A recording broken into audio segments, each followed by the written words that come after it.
ನಮಸ್ತೆ, ನಾನು ನಿಮ್ಮ ಶ್ರೀಪತಿ ಹೆಗಡೆ ಹಕ್ಲಾಡಿ. ನನ್ನೆಲ್ಲ ಮೀಡಿಯಾ ಫೋಕಸ್ ವೀಕ್ಷಕ ಮಿತ್ರರಿಗೆ ಸ್ವಾಗತ.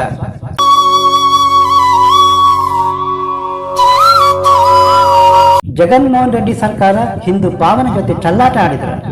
ಏಳುಕುಂಡಲ ದೇವ ಕಾಪಾಡಪ್ಪ ಧನ್ಯನಾದ ಎಂದು ಕಣ್ಣಿಗೆತ್ತಿಕೊಂಡು ಸ್ವೀಕರಿಸುತ್ತಿದ್ದ ಪ್ರಸಾದ ಅಪವಿತ್ರವಾಯಿತ. ಭಕ್ತರು ಹಾಕುವ ಕಾಣಿಕೆ ಬೇಕು, ದೇವಸ್ಥಾನದ ಹುಂಡಿ ಚಿನ್ನಾಭರಣ ಬೇಕು, ಕೃತಜ್ಞತೆ ಬೇಡವ.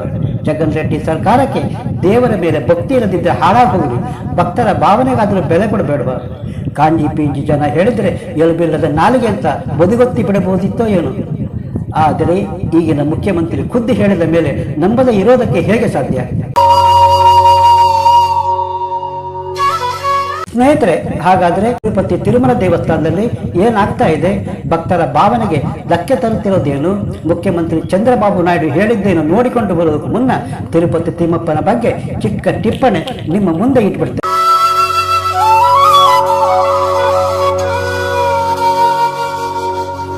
ದೇಶದ ಶ್ರೀಮಂತ ದೇವಸ್ಥಾನಗಳಲ್ಲಿ ಏಳುಕುಂಡಲ ಒಡೆಯ ತಿರುಪತಿ ತಿಮ್ಮಪ್ಪನಿಗೆ ಮೊದಲ ಸ್ಥಾನ. ಆದರೆ ತಿರುವನಂತಪುರಂ ಅನಂತ ಪದ್ಮನಾಭನ ಭಂಡಾರ ಓಪನ್ ಆಯ್ತು ನೋಡಿ. ತಿಮ್ಮಪ್ಪ ಒಂದು ಮೆಟ್ಟಲು ಕೆಳಗಿಳಿದ್ರೆ ಅನಂತ ಪದ್ಮನಾಭ ಮೊದಲ ಸ್ಥಾನಕ್ಕೆ ಏರಿದ್ದ. ಈಗ ಸಪ್ತಗಿರಿಯ ಒಡೆಯ ಮತ್ತೆ ಅಗ್ರಸ್ಥಾನ.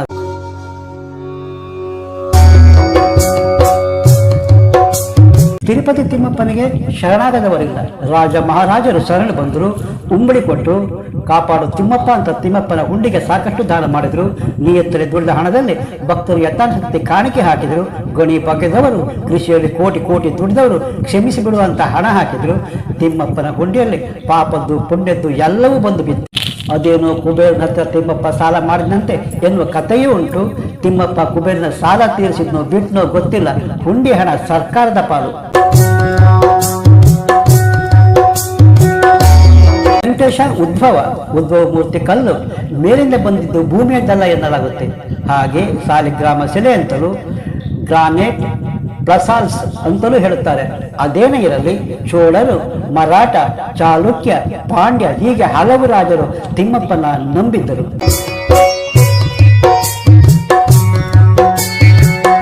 ತಿಮ್ಮಪ್ಪನ ಶಿಲೆ ಇದೆಯಲ್ಲ, ಅದು 110 ಡಿಗ್ರಿ ಉಷ್ಣಾಂಶದಿಂದ ಕೂಡಿದ್ದರು. ಮುಂಜಾನೆ ಹಾಲು ನೀರಿನ ಅಭಿಷೇಕ ಮಾಡಿದರು. ಶಿಲೆಯ ಉಷ್ಣಾಂಶದಲ್ಲಿ ವ್ಯತ್ಯಾಸ ಆಗೋಲ್ಲ. ಇದು ತಿಮ್ಮಪ್ಪನ ಶಿಲೆಯ ವಿಶೇಷ. ಹಾಗೆ ಮಾನುಜಾಚಾರ್ಯ ವಿಗ್ರಹದ ಹಿಂದೆ ಶ್ರೀಚಕ್ರ ಬರೆದರು.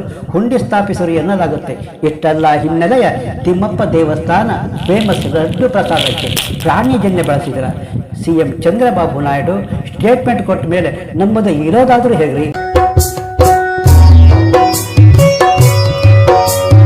ಹಿಂದಿನ ಆಂಧ್ರ ಪ್ರದೇಶ ಮುಖ್ಯಮಂತ್ರಿ ಜಗನ್ಮೋಹನ್ ರೆಡ್ಡಿ ಕ್ರಿಶ್ಚಿಯನ್ ಕನ್ವರ್ಟ್.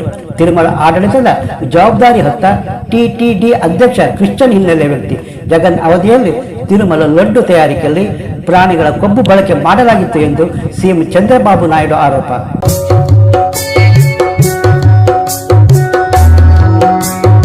ಇಷ್ಟೇ ಅಲ್ಲ, ನಮ್ಮ ಸರ್ಕಾರ ಆಡಳಿತಕ್ಕೆ ಬಂದ ನಂತರ ಮತ್ತೆ ಶುದ್ಧ ತುಪ್ಪ ಲಡ್ಡು ತಯಾರಿಕೆಯಲ್ಲಿ ಬಳಕೆ ಮಾಡಲು ಸೂಚನೆ ನೀಡಲಾಗಿದೆ ಎಂದು ಹೇಳಿದ್ದಾರೆ. ಆದರೆ ಭಕ್ತರು ತಾವು ಭಕ್ತಿಯಿಂದ ಸ್ವೀಕರಿಸಿದ ತಿಮ್ಮಪ್ಪ ಕರುಣಿಸಪ್ಪ ಧನ್ಯ ಅಂತ ಲಡ್ಡು ಸೇವಿಸಿದ ಭಕ್ತರ ಭಾವನೆಗೆ ಅದೆಂತ ಘಾಸಿ ಮಾಡಿರಬಹುದು.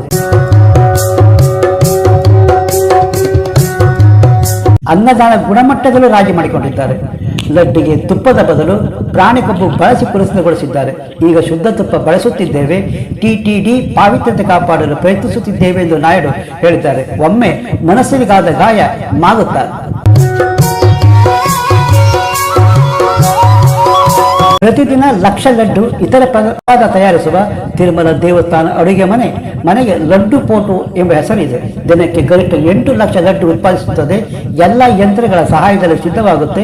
ಪ್ರತಿದಿನ ಸುಮಾರು 10 ಟನ್ ಹಿಟ್ಟು, 200 ರಿಂದ 500 ಲೀಟರ್ ಶುದ್ಧ ತುಪ್ಪ, 700 ಕೆಜಿ ಗೋಡಂಬಿ, 540 ಕೆಜಿ ಒಣದ್ರಾಕ್ಷಿ, 150 ಕೆಜಿ ಏಲಕ್ಕಿ ಮತ್ತು 500 ಕೆಜಿ ಸಕ್ಕರೆ ಮಿಠಾಯಿ ಲಡ್ಡು ತಯಾರಿಕೆಯಲ್ಲಿ ಬಳಸಲಾಗುತ್ತೆ. ತಿರುಪತಿ ಲಡ್ಡು ಜಯನಂದನ ನೈವೇದ್ಯದ ಭಾಗ. ಗುಣಮಟ್ಟ, ಕ್ಯಾಲೋರಿ ಅಳೆಯಲಾಗುತ್ತೆ. ಲಡ್ಡು ಅಲ್ಲದೆ ಪ್ರಸಾದ ತಯಾರಿಕೆಯಲ್ಲಿ ಬಳಸುವ ಪ್ರತಿಯೊಂದು ಪದಾರ್ಥ ಪ್ರಯೋಗಾಲಯದಲ್ಲಿ ಗುಣಮಟ್ಟದ ತಪಾಸಣೆ ಒಳಗಾಗುತ್ತೆ. ತಿರುಮಲ ಲಡ್ಡು ವಿಧಾನ ದಕ್ಷಿಣ ತೆಲುಗು ಮತ್ತು ತಮಿಳು ಪ್ರದೇಶ 600 ವರ್ಷ ಆಳಿದ ಪಲ್ಲವ ರಾಜವಂಶದ ಹಿಂದಿನದು ಎಂದು ಹೇಳಲಾಗುತ್ತೆ.